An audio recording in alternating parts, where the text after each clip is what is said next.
The grand finale of the U.S. Embassy's 35 years of diplomatic relations with the Holy See was reserved for an exhibit at the Vatican Museum's Crivelli's Gold.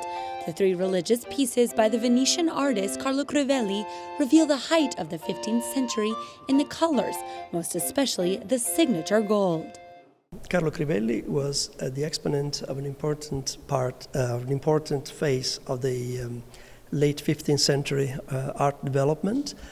In a way, the champion of a way to look at art still related to the past ways to paint with an eye to the gold background shining, behind the figures of the saints and the Madonnas he paints for his clients.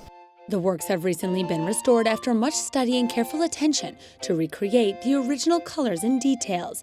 This restoration process was paid for by U.S. patrons to the Vatican Museums, specifically the California and New England chapters.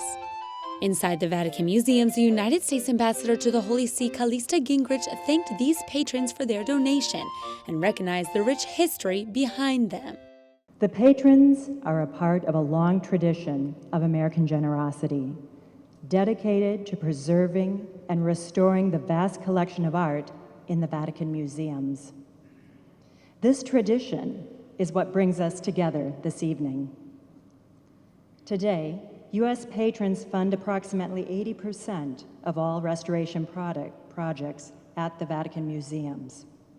It's an inspiring statistic, and it illustrates the close bond between the United States and the Holy See. It's not every day you have a collection of three paintings by the same artist together to be on display, and so it was an opportunity to showcase not only the Crivelli itself, but also the patronage behind it, which happened to be in common with all being sponsored by patrons. So that's kind of the reason, and then it all worked out with 35 years of diplomatic relations with the Holy See and the United States, and about 36 years of patrons, so it was kind of a great idea to bring all three together.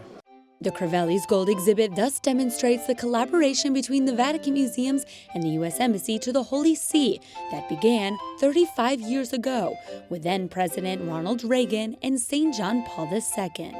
The mission is not only to preserve the arts and religious history contained inside each country, but to also work to defend religious freedom, fight for peace, and safeguard human rights all over the globe.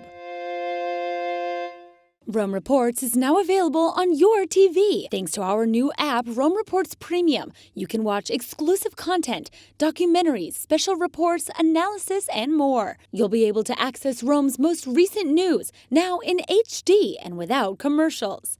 Download the Rome Reports app in English or in Spanish. It's available on Apple TV, Roku, Amazon Fire, and Android TV.